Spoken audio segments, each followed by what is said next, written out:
All right, so get this. We've got this pretty intense report all about deepfakes in finance. Yeah, this FS-ISAC report, huh? It's no joke. Not at all. Super relevant, though, so we're diving deep to break it down, figure out what it all means. Definitely. People need to know what they're dealing with. This report, it says deepfakes are a serious threat to, the whole financial world. Like, not just a hypothetical problem anymore, right? Right, a real and present danger. We'll break it down, how they work, who they target, and most importantly, how to, protect yourself. Exactly. Knowledge is power, as they say. So, for those who might not be totally up to speed, what exactly is a deepfake? Basically, think of it like, a super convincing fake. AI is used to create synthetic media, could be video, audio, you name it, even still images. So, like making someone look or sound like someone they're not.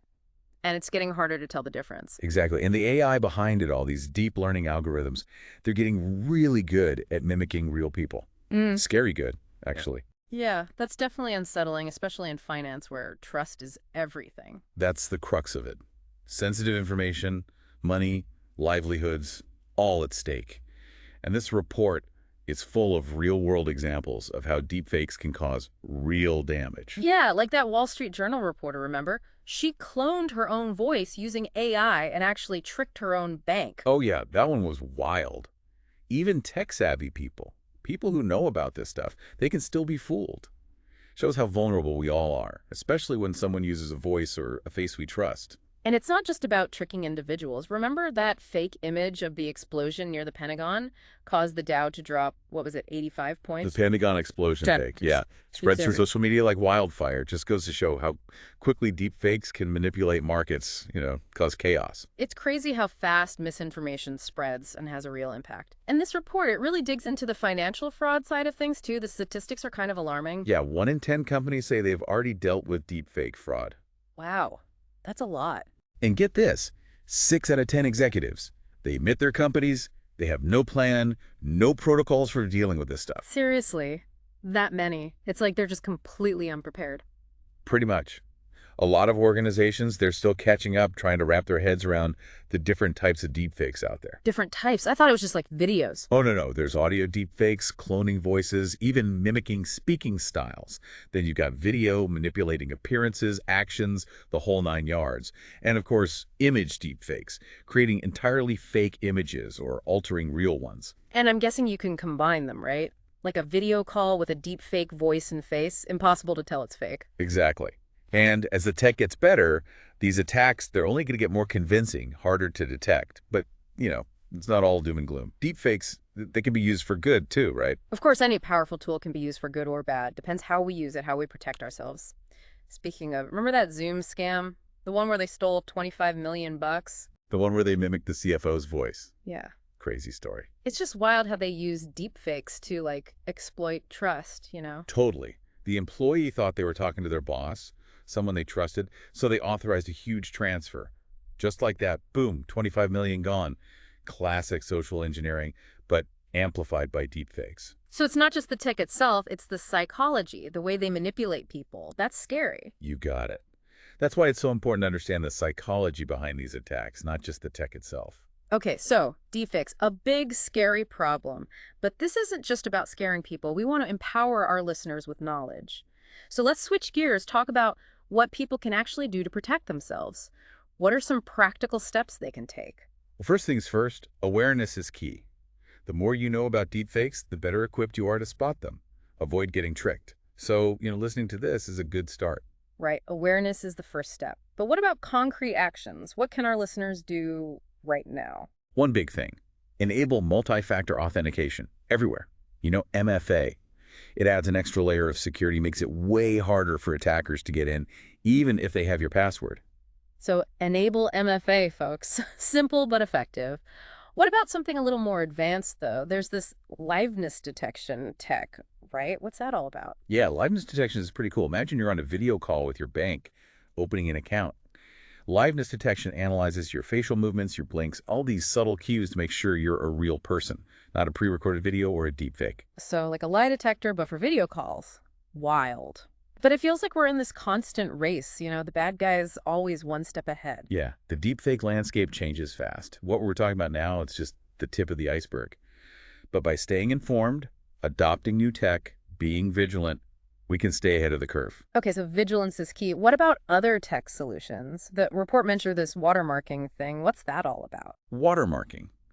Think of it like an invisible signature embedded in media. If someone tries to mess with the content, the watermark changes, and you know it's been tampered with.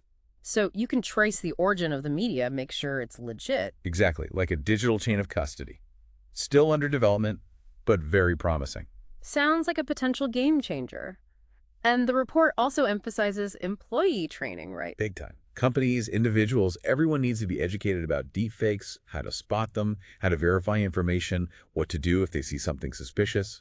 A well-informed workforce, that's one of the best defenses. Not just relying on technology, but using our own brains, too. Love it. Exactly, the human firewall. We all have a role to play in protecting ourselves and society from deepfakes. Speaking of protecting ourselves, this FS-ISAC report, it breaks down all the different types of threats, who's most at risk, the whole deepfake taxonomy. But I think for our listeners, the big question is, who's most likely to be impersonated? Well, anyone can be a target, really, anyone with a digital footprint.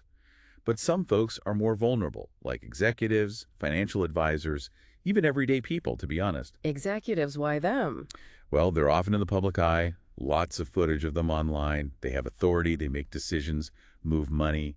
Perfect targets for deepfake impersonation. Okay, so CEOs and CFOs, be extra careful. What about financial advisors? They're high-value targets, too. Right. Entrusted with their clients' money, sensitive info. A deepfake could trick a client into a bad investment, or even worse, transfer money to a fake account. So institutions, they have to protect themselves, but also educate their clients about the risks, right? Absolutely. Client education is crucial. Financial institutions need to be proactive, inform their clients about the risks, and give them practical advice on how to stay safe. Okay, great point. But before we dive into those protection tips, I want to leave our listeners with something to think about.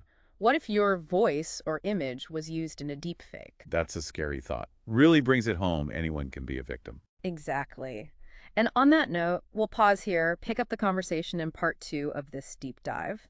Stay tuned. We'll be exploring more about how to protect yourself and what the future holds in this brave new world of deepfakes. Yeah, that's, something to think about, isn't it? Your own voice or image being used against you. Definitely gives you chills. But we can't just ignore the problem, right? So let's get back to those tips for protecting ourselves.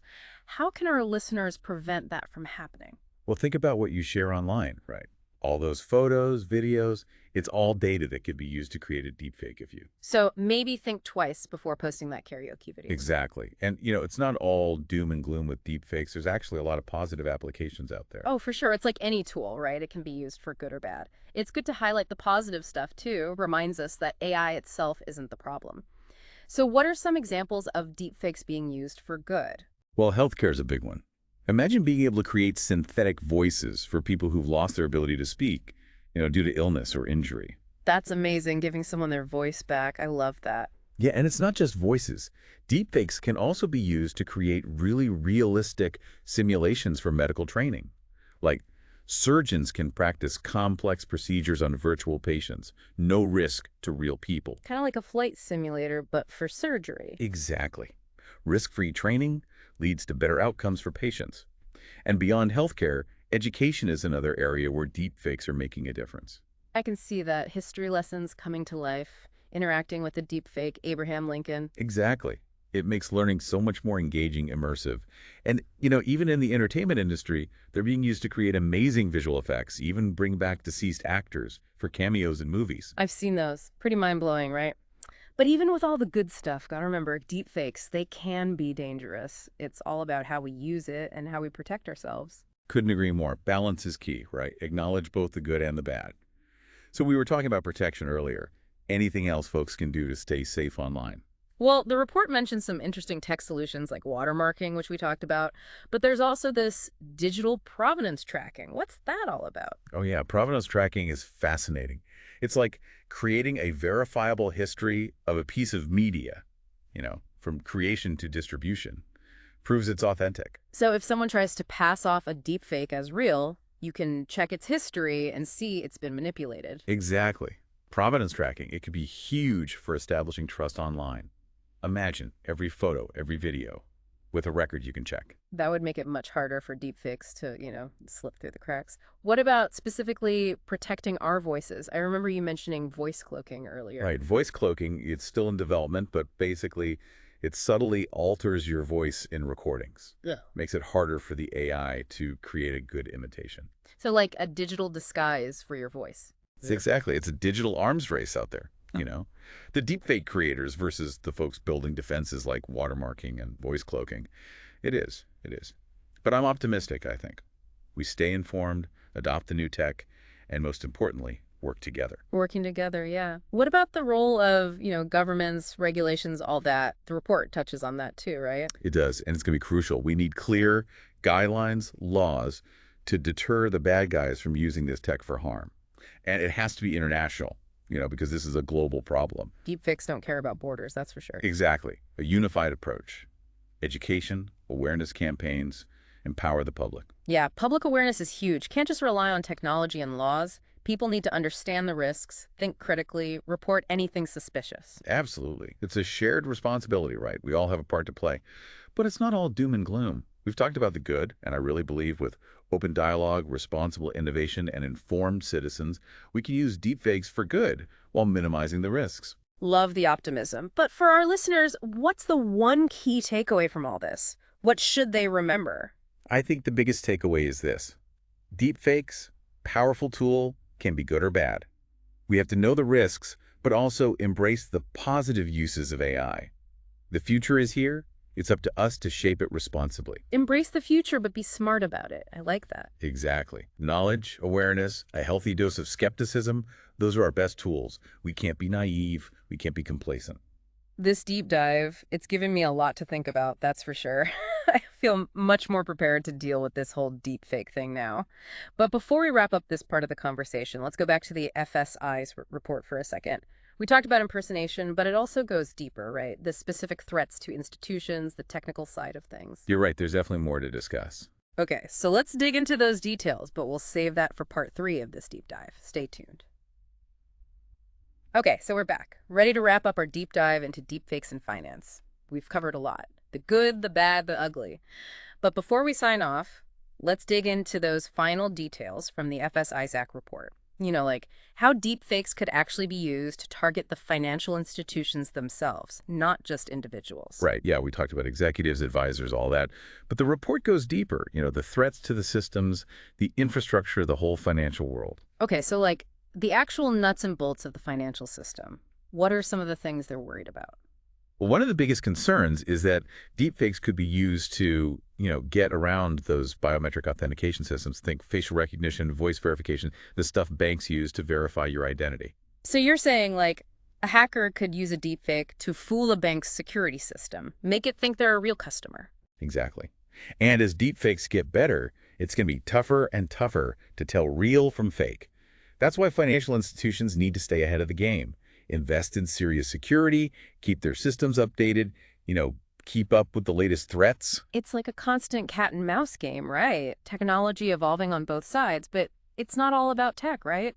The report also talks a lot about client education. Institutions have to protect themselves, but also help their clients stay safe. Oh, absolutely. Client education, that's huge. They need to be proactive, tell their clients about the risks, give them some practical tips on how to protect themselves. So bottom line, what can our listeners do? Give us the goods. How do we avoid falling for a deepfake scam, especially when it comes to our money? The most important thing, be skeptical. Don't just take things at face value, especially when it comes to your money or sensitive info. Always verify, verify, verify. So if someone calls claiming to be your financial advisor, call them back on a number you know is legit. Don't click links in sketchy emails. And if something feels off, trust your gut. Exactly. And if you have any doubts, report it right away. Your bank, they have procedures to investigate these things. Good advice. Be skeptical. Verify everything. Don't be afraid to ask questions. Well, I think we've covered the main points from the report, and this has been an incredible deep dive. Deepfakes, the good, the bad, and the potential for both. Definitely a lot to think about, but I feel a lot more informed now. That's what we were going for. Knowledge is power, right? The more we know, the better prepared we are. Couldn't agree more. And on that note, I think it's time to wrap up our deep dive into deepfakes in finance. Huge thanks to our expert for all the insights. Happy to be here. Thanks for having me. And of course, big thanks to our listener for sending us this amazing report. It's been a really, really thought-provoking conversation. The world is changing fast, and technology is both driving that change and creating new challenges, and deepfakes are just one example. It's up to all of us to be responsible, to think critically, to demand accountability from the people developing these powerful technologies. The future is in our hands. Let's make sure we shape it wisely. Thanks for joining us on this journey, and until next time, stay safe, stay informed, and stay ahead of the curve.